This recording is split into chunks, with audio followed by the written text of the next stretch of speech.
Matt here. So today we're going to be building a custom computer.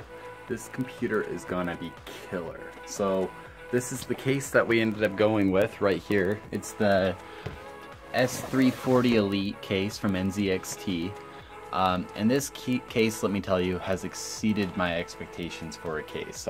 It's right here, but I took it off and I want to show you this side panel right here, this glass side panel. All solid tempered glass. I don't want to fingerprint it up too much, but I'll show you that more once the computer's done. But here we're going to be installing a 1070 graphics card, liquid cooling system, dual keep quiet fans, and DDR4 memory, 16 gigabytes, a 7700K i7 CPU, Bluetooth and wireless combo kit, power supply, and this fantastic beast of a motherboard from Asus right here. So right now, first things first is we're going to always install the back plate for the motherboard. I'm going to put the camera right down in here so you can watch me do that. Just like that. And I always look on the back of the motherboard to see which side it goes up and down. So we'll put that in here right here. Boom. And that just snaps in from the inside. Just press on the corners until that pops in. Just like that.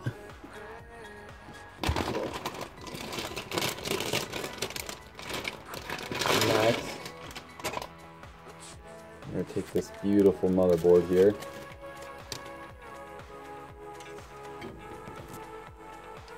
Pop that in. Okay, so once you got that done, you set the motherboard inside of the case, and you check the screw mounts here, all around the motherboard, and make sure that they have a standoff underneath each one. And then you just find some of your screws here, and you systematically go around and screw in the motherboard. You also want to check and make sure that you don't have any wires tucked in underneath the motherboard, because once you have it screwed down, it's going to be hard to get those out. But all those wires for those fans are going behind the case, so that's going to be all right. So I'm going to get a different screw head for these. Okay, so now to install the power supply, we're going to actually insert it from the back. And it came with a little back plate here that covers it. So that makes it really, really simple to insert.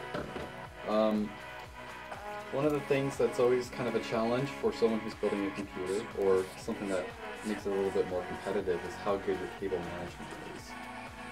So it's always important to keep in mind where your cables are going to be going, and also when you're selecting the case that you're going to be using, to select one that has a lot of room for cable management.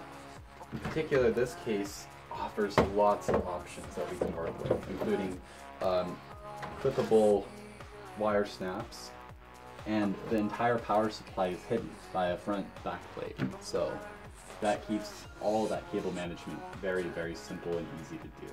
So we got wire snaps here, and then one's built into the case. NZXT, the reason why I always select them is because they take so much time in making sure that every single detail is accounted for, including cable management. So that's why I've always been really impressed with their products. So without further ado, let's get this power supply installed. Just like that. And you want the fan usually on the bottom so it draws up cool air into the case and out the back. And that just slides in like that.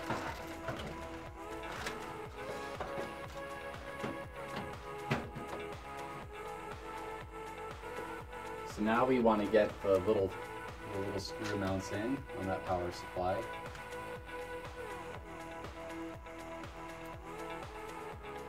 So I'll find the easiest one I can get into it here.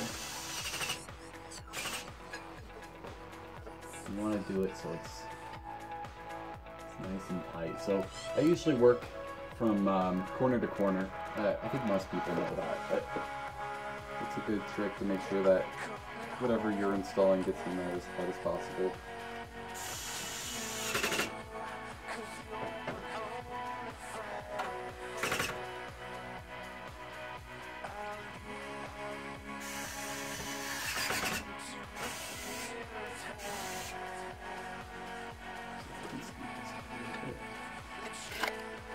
Here it is, right there. That's a beautiful Core i7 7700K.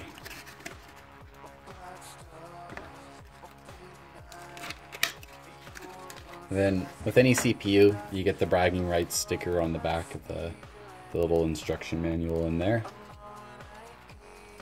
So on the motherboard, it comes with this dummy CPU to protect the pins underneath. So we'll just pull that out.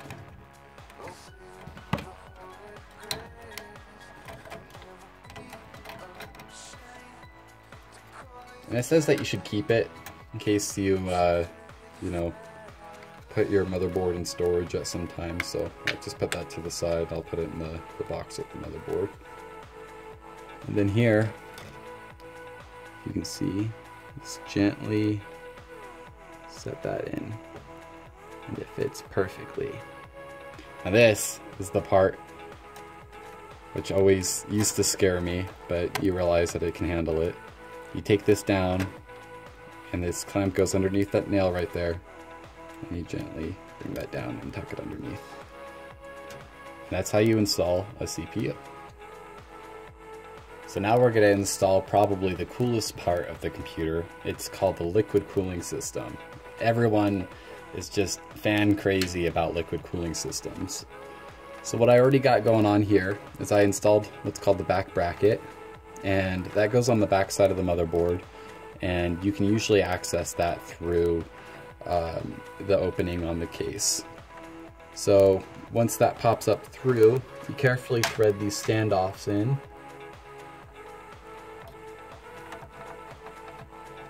So then you have access to it in the front.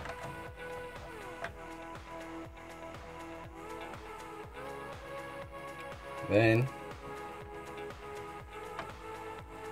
once you know that that's tight enough,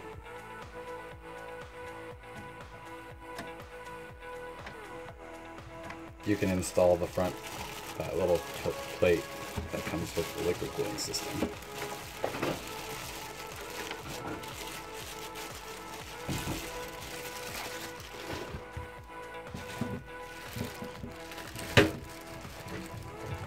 Right here. So everyone wants to know about thermal paste, and for the most part, if you buy a closed loop liquid cooling system, it comes pre-pasted for you. If you do have to apply thermal paste, you only have to apply about a bead-sized amount onto the CPU directly, and when you place on the cooling system, it spreads out evenly across it without any bubbles. But in this case, since it's already applied, you don't have to purchase any extra liquid or thermal paste, and you also don't have to apply anything other than the liquid cooling system as you were without having to put any paste down. So you definitely want to make sure that the logo is facing the right way. It's kind of a pet peeve of mine. If you don't have the logo facing right side up, that's like, oh man, you gotta redo that. And just thread that through right there. Make sure it makes contact with each of those brackets. Like that. This one, oh man, was surprisingly extremely easy to install. There are some liquid cooling systems that are just a pain in the ass to get on.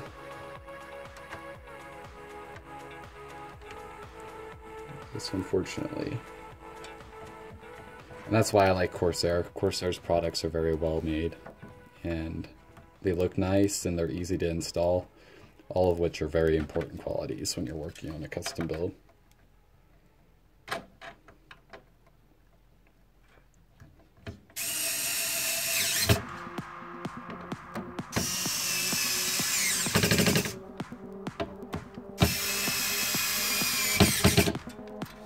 Just like that. That's nice and tight.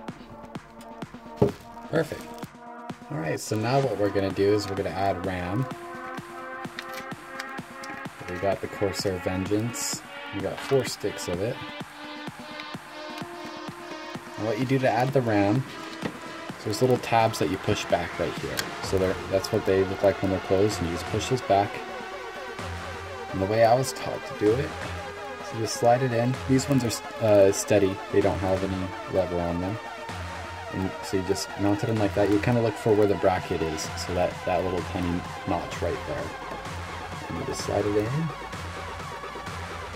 Actually, it's going to go in this way.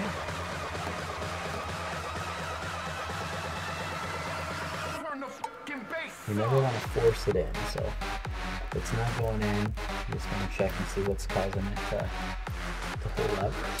And so you'll push down on it until it clicks. I don't know if you heard that, but I'm sure you'll hear it for the second one.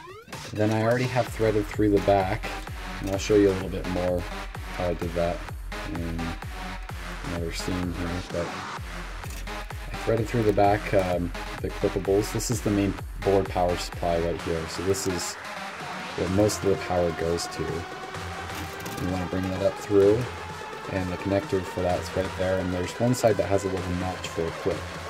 And then this little piece clips off, so you want to clip that one there. Hold that all together. Just bring that in. So I did do a little bit of extra behind the scenes work here, because this graphics card is huge. It's over 12 inches long, and where the liquid cooling system was running with its hoses, it wasn't going to fit that graphics card. So what I ended up doing different was I also removed the fans from being a push fan, and I replaced the default fans with these Antec ones that light up green. So then that way it has pull, and you can also get that nice green afterglow look on the case. That should leave plenty of room for the graphics card, and I'll show you how to install that here. So I just set the camera down. So first off is you need to free up some open brackets here. In order to do that, we just removed 2 screws that were holding the mounting bracket here, and then 2 screws right here, and pulled out those from the PS or PCI slot down here. And we're just gonna tuck that in, slide that in until it clicks, just like that. Now that that's mounted in, you just go over here and remount those 2 screws.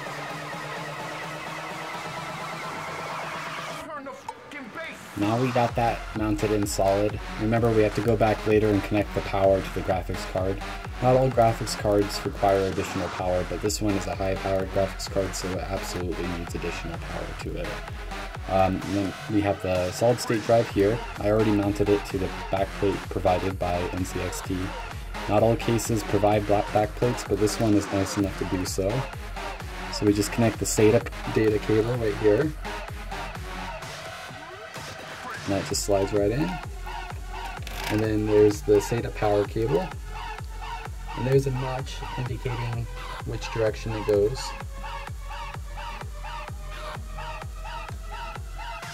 And it goes just like that. And then with this case, you just slide it in like that. I gave you a thumb screw right there that just goes right on that corner on there. Alright, so this is the moment of truth. I got the computer all hooked up. It's connected to this monitor here, the DVI port. We're going to see if this baby turns on after all this work. So, 3, 2, 1. Alright. Check this out too. It has a remote. So I can change the colors from red, green, blue, and all the other colors that go with it. I can change it so it's a flash, strobe, fade, and smooth through all the colors. So that's pretty cool, I have to say. Alright. Success.